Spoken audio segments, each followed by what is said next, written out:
علیہم وکفى باللہ حسیبا صدق اللہ العظیم۔ اللہم صل علی سیدنا آل سیدنا محمد وبارک وسلم وابتلوا الیتامی، اور تم آزماتے رہو یتیموں کو، حتی اذا بلغوا النکاح، یہاں تک کہ جب وہ پہنچ جائیں کو، فإن آنستم منہم، پھر اگر معلوم کر لو تم ان میں سے رشدن سمجھ بوجھ کو، فادفعوا الیہم اموالہم، کی طرف ان کے مالوں کو، ولا تأکلوها اسرافا، اور نہ کھاؤ تم ان کے مالوں کو فضول خرچی کے طور پر، وبدارن، اور جلدی سے، ان یکبروا، کہ کہیں وہ بڑے نہ ہو جائیں، ومن کان غنیا، غنی، فلیستعفف، اس کو چاہیے کہ وہ بچتا رہے، ومن کان فقیرا، اور جو ہے فقیر، فلیأکل بالمعروف، بس چاہیے کہ وہ کھائے دستور کے مطابق، تم الیہم اموالہم، بس جب تم دے دو ان کی طرف ان کے مالوں کو، فاشہدوا علیہم، پھر تم گواہ بنا لو ان پر، وکفی باللہ حسیبا، اور کافی ہے اللہ حساب لینے کے لیے۔ گزشتہ درس میں، کل کے درس میں ہم نے پڑھا ہے کہ بے عقلوں مال کی سپرداری مت کرو، اس لیے کہ وہ ناسمجھ ہیں، اگر تم نے مال ان کو دے دیا تو وہ نقصان کر بیٹھیں گے، تو اس لیے مال کی نگرانی خود کرو، ہاں البتہ حسب ضرورت ان کو کھلاتے رہو، پلاتے رہو، اور ان کے لباس کا انتظام کرتے رہو، سمجھاتے بھی رہو کہ دیکھو ہم تمہارے خیر خواہ ہیں، اور جو کچھ کر رہے ہیں ہم تمہارے مفاد کے لیے کر رہے ہیں۔ کا خلاصہ تھا۔ آج جو ہم نے آیت پڑھی ہے، اس آیت میں اس بات کا تذکرہ ہے کہ ناسمجھوں کو اپنے ساتھ کاروبار میں شریک کر کے ان کی تربیت کرو۔ یتیموں کا مال ہے یا اولاد کا مال ہے تو ان کو کاروبار میں شریک کرو، اور ساتھ ساتھ ان کی تربیت کرو، اور پھر گاہے بگاہے ان کا امتحان بھی لیتے رہو کہ دیکھو یہ کچھ کاروبار سیکھ گئے ہیں، کچھ ان کے اندر سمجھ بوجھ پیدا ہو، نقصان کو سمجھنے لگ گئے ہیں، ان کے اندر اچھائی برائی کی تمیز آ گئی ہے۔ اگر سمجھ لو کہ ہاں واقعی ان کے اندر کچھ سمجھ بوجھ پیدا ہو گئی ہے تو پھر تم مال ان کے حوالے کر دو۔ اس لیے اللہ تعالیٰ ہمارے وابتلوا الیتامی، تم یتیموں کو آزماتے رہو، یعنی ان کا امتحان لیتے رہو۔ جب تم نے ان کا مال اپنے میں شامل کر لیا ہے تب ان کی تربیت بھی کرو۔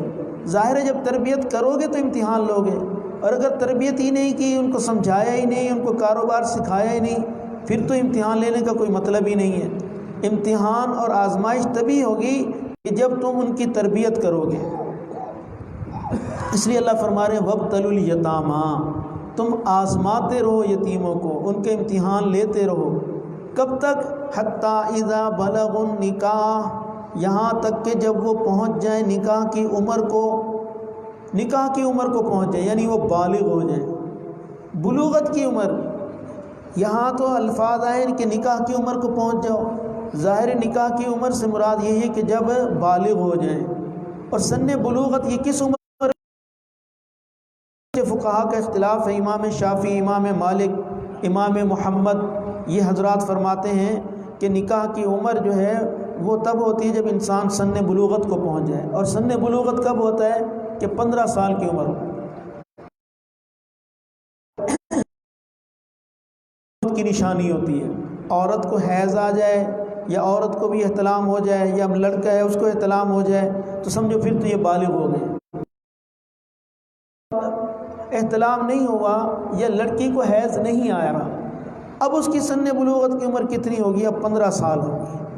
چنانچہ اکثر ائمہ کا قول یہی ہے، صاحبین کا قول بھی یہی، امام شافعی، امام مالک بھی یہی فرماتے ہیں کہ اگر اس کو احتلام نہیں ہوتا یا بچی کو حیض نہیں آ رہا تو 15 سال کی عمر کا وہ بالغ ہو جائے گا۔ تو یہ ہے بلوغت کی عمر۔ تو ظاہر اس عمر میں بچے کو سمجھ بوجھ بھی آ جاتی ہے، تو اس عمر تک اگر وہ کاروبار کو سمجھ گئے ہیں تو پھر کیا کرو، تم پھر حوالے کر دو۔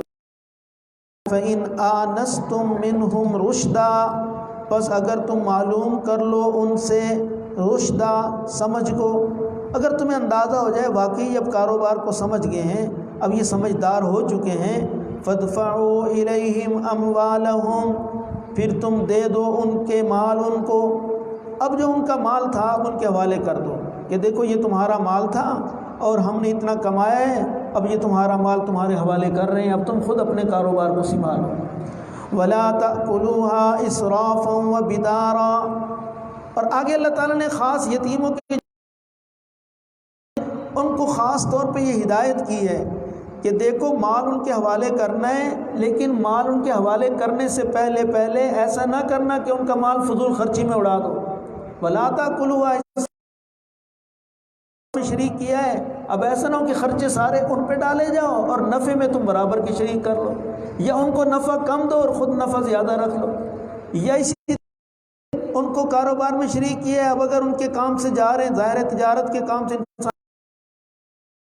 اب مہنگے ترین ہوٹلوں میں ٹھہر رہے ہیں اور مرغن غذائیں کھا رہے ہیں، تو فرمایا نہیں، فضول خرچی نہیں کرنی، حساب سے طریقے سے ان کے مال کو خرچ کرنا ہے، ناجائز طریقے سے ان کے مال نہیں کرنا۔ وَلَا تَأْكُلُوهَا إِسْرَافًا، اور نہ کھاؤ تم ان کے مالوں کو فضول خرچی کے طور پر، وَبِدَارٌ، اور جلدی کرتے ہوئے۔ اب پتہ چل رہا ہے کہ یہ تو سال کے بعد کاروبار کو سمجھ جائیں گے، بڑے ہو جائیں گے، بالغ ہو جائیں گے، لہذا بالغ ہونے سے پہلے جلدی ان کا مال ہڑپ کر لو۔ فرمایا جلدی نہ کرنا کہ تمہارے دل میں یہ خیال ہو اَن یکبروا، کہ کہیں یہ بڑے ہو جائیں گے تو ہمیں مال ان کا واپس دینا پڑے گا، نفع نقصان کو بھی سمجھ لیں گے، تو اس سے پہلے ہم ان کا مال ہڑپ کر لیں۔ فرمایا ایسا نہ کرنا۔ وَلَا تَأْكُلُوهَا إِسْرَافًا، اور نہ کھاؤ تم ان کے مالوں کو اسراف کے طریقے پر۔ اسراف اصل میں کہتے ہیں حد سے کسی چیز کا بڑھ جانا۔ ظاہر ہے جب انسان ضرورت سے زائد خرچ کرے گا تو یہ حد سے بڑھ رہا ہے، تجاوز کر رہا ہے، تو اللہ اس سے منع فرما رہے ہیں۔ ضرورت کے مطابق تو تم خرچ کر سکتے ہو، جب ضرورت خرچی میں آ جائے گا۔ ان المبذرین کانوا اخوان الشیاطین، اور فضول خرچی کرنے والے وہ شیطان کے بھائی ہوتے ہیں۔ فضول خرچی اللہ تعالیٰ کو بالکل ناپسند ہے۔ وَبِدَارًا، اور جلدی کرتے ہوئے، اَن یکبروا، کہ کہیں وہ بڑے نہ ہو جائیں، بھئی جلدی مال ختم کر دو ان کا، تاکہ یہ بڑے ہو گئے تو یہ پھر تو حساب لیں گے پورا، اور یہ بات اور کاروبار کو بھی سمجھ جائیں گے، اس لیے ان کی بلوغت سے پہلے، ان کو سمجھ آنے سے پہلے جلدی مال بے دریغ اڑا دو۔ نہیں، ایسا نہیں کرنا، صرف بوقت ضرورت خرچ کرنا ہے اور بقدر ضرورت خرچ کرنا ہے۔ ضرورت کے وقت اور دوسرا ضرورت کے مطابق کرنا ہے، بغیر کے بھی خرچ نہیں کرنا کہ ایک جگہ ہے ہی نہیں خرچ کرنے کی تم خرچ کر رہے ہو، اور جہاں جگہ خرچ کرنے کی وہاں بھی ضرورت کے مطابق خرچ کرنا ہے۔ دونوں باتیں بوقت ضرورت، بقدر ضرورت، ان دو چیزوں کا خیال کرنا ہے۔ اب یہاں پر سوال پیدا ہوتا ہے کہ اب یتیم کا جو متولی ہے اور یہ اس کے مال میں شریک بھی کر رہا ہے، تو جو متولی ہے یہ یتیم کے مال میں سے اپنی ذات کے لیے کچھ لے سکتا ہے؟ یہ سوچے میں آخر میں اس کے لیے اتنا وقت لگاتا ہوں، سفر کرتا ہوں، اپنی مصروفیات ترک کرتا ہوں اور دن رات بھاگتا ہوں، دوڑتا ہوں ان کے کاموں کے لیے، اور میرے اپنے کام رہ جاتے ہیں، تو کیا متولی اس کے مال میں سے کچھ لے سکتا ہے؟ تو قرآن نے آگے وہ بھی بتا دیا کہ اگر تو وہ جو متولی ہے وہ خود صاحب حیثیت ہے، صاحب استطاعت ہے، غنی ہے، غنی سے مراد یہ ہے کہ وہ خود زکوٰۃ دیتا ہے، فطرانہ ادا کرتا ہے، اور اسی طریقے سے قربانی دیتا ہے، تو پھر تو اس کو یتیم کے مال میں سے کچھ بھی نہیں لینا چاہیے۔ اپنا جو دیا ہے پھر کیا ضرورت ہے؟ اگر یتیم کے کام آ بھی گیا تو اللہ کے ہاں سے اس کو اجر ملنا ہے۔ اللہ کے نبی صلی اللہ علیہ وسلم نے فرمایا انا وکافل الیتیم کا ہاتین، کہ میں اور یتیم کی کفالت کرنے والا قیامت کے دن ایسے ہوگا جیسے یہ ہاتھ کی دو انگلیاں ہیں، یعنی ان کو میرا قرب، میرا پڑوس اور میری صحبت ملے گی۔ اس سے بڑی دولت اور کیا ہو سکتی ہے کہ نبی کریم صلی اللہ علیہ وسلم کا پڑوس مل جائے قیامت کے دن، ان کی صحبت مل جائے، ان کی معیت مل جائے، ان کا قرب مل جائے، اس سے بڑی اور کوئی نعمت نہیں ہو سکتی۔ تو اس لیے اللہ کر دی۔ تو فرمایا اگر وہ غنی ہے تو اس کو چاہیے کہ پھر یتیم کے مال سے بچے، اجتناب کرے، اور اگر وہ غریب ہے پھر فرمایا کہ جتنا اس کا حق بنتا ہے اتنا لے لے، زیادتی پھر بھی نہ کرے۔ حضرت عمر رضی اللہ عنہ کا تو معمول لکھا ہے کہ آپ کا معمول یہ تھا کہ بیت المال میں سے جب تک اللہ تعالیٰ آپ کو دیتا رہتا تو پھر تو بیت المال سے نہیں لیتے تھے، اگر ضرورت پڑ جاتی اپنی ضرورت کے لیے یا بیوی بچوں کے لیے تو پھر بھی بیت المال سے قرض لیتے تھے، اور جب پیسے آ جاتے تو پھر وہ قرض لوٹا دیتے تھے۔ وہ اس طریقے سے مال خرچی نہیں کرتے تھے، اور صحیح طریقہ بھی یہی ہے۔ اس لیے علماء نے 3 صورتیں لکھی ہیں۔ ایک صورت تو یہ ہے کہ غنی ہے تو بالکل نہ لے، اور دوسری صورت یہ اگر ضرورت مند بھی ہے، ضرورت پڑ گئی تو قرضہ لے لے، اور جب پیسے آ جائیں تو واپس کرے، اور تیسری صورت یہ ہے کہ بہت ہی ضرورت مند ہے پھر ضرورت کے مطابق اس کے مال میں سے لے لے گا تو پھر گناہ گار ہوگا۔ اسی اللہ فرما رہے ومن کان غنیا، اسی سوال کا جواب ہے کہ جو شخص ہے غنی فلیستعفف، بس چاہیے کہ وہ اجتناب کرے، وہ بچے، پرہیز کرے یتیم کے مال میں سے کچھ لینے سے، کیونکہ اللہ نے اس کو اتنا دے دیا ہے کہ وہ اپنی بیوی بچوں خرچ کر سکتا ہے، تو پھر اس کو یتیم کے مال میں سے لینے کی ضرورت نہیں ہے۔ یتیم کی سرپرستی بغیر کسی معاوضہ کے کرے، اللہ کی رضا کے لیے کرے، آخرت کے لیے کرے۔ ومن کان فقیرا، اور جو کوئی فقیر ہے جس کے پاس اپنا ذاتی اثاثہ اتنا نہیں ہے کہ وہ اپنے گھر کے اخراجات برداشت کر سکے، تو اسے چاہیے اپنے وقت کی اور اپنی صلاحیت جو استعمال کر رہا ہے تو اس میں سے یتیم کے مال میں سے پھر وہ لے لے۔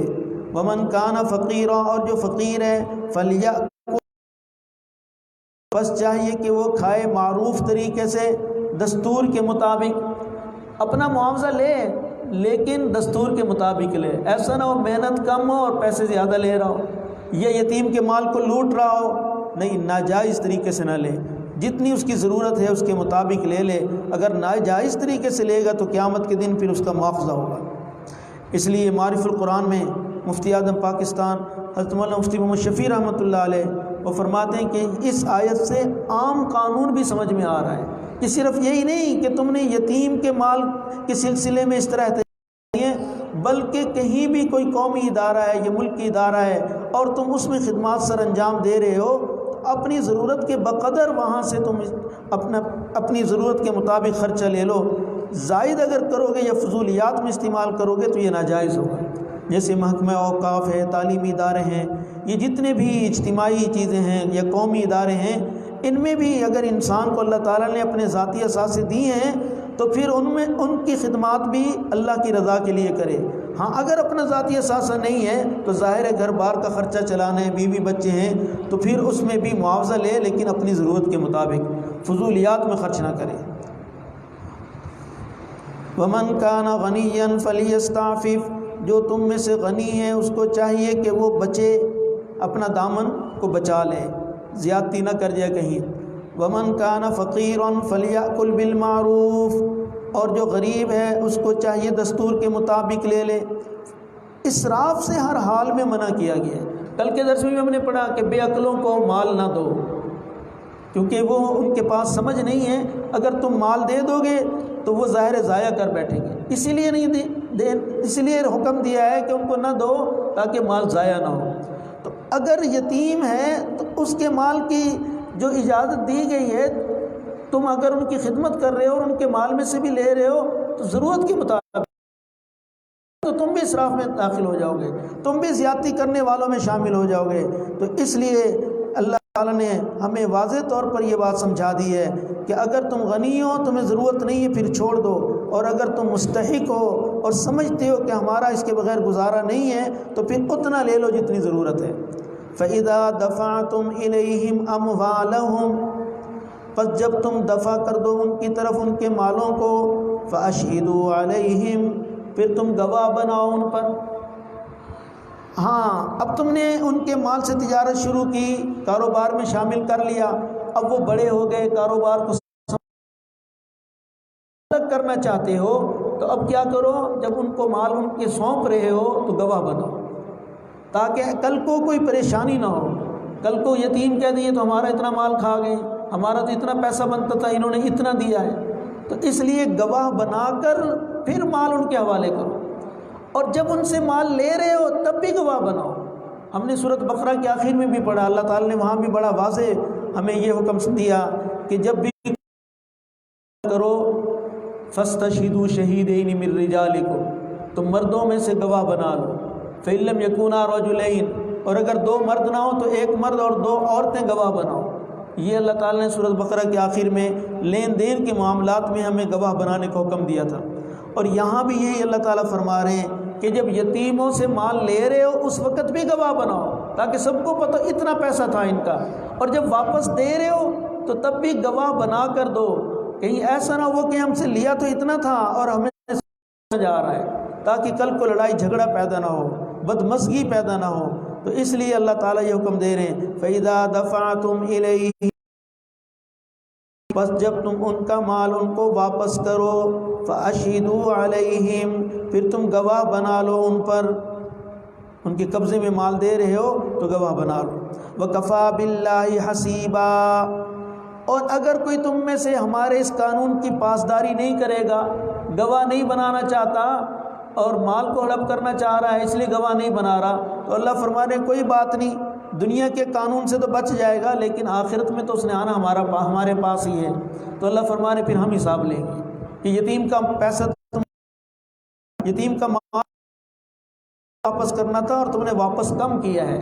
تو اس لیے اللہ فرمانے وَكَفَى بِاللَّهِ حَسِيبًا، کافی اللہ حساب لینے کے لیے. کوئی بہانہ بھی نہیں چلے گا، کوئی ہیلہ بھی کام نہیں آئے گا، اور پھر وہاں تو پائی پائی کا حساب دینا پڑے گا. اس لیے اس آخرت کے حساب سے بچنے کے لیے تم دنیا میں ہی حساب پورا کر لو اور دنیا میں ہی گواہ بنا لو، تاکہ کسی کی نہ ہو. ایسا نہ ہو کہ تم نیکی کرتے کرتے گناہ میں مبتلا ہو جاؤ.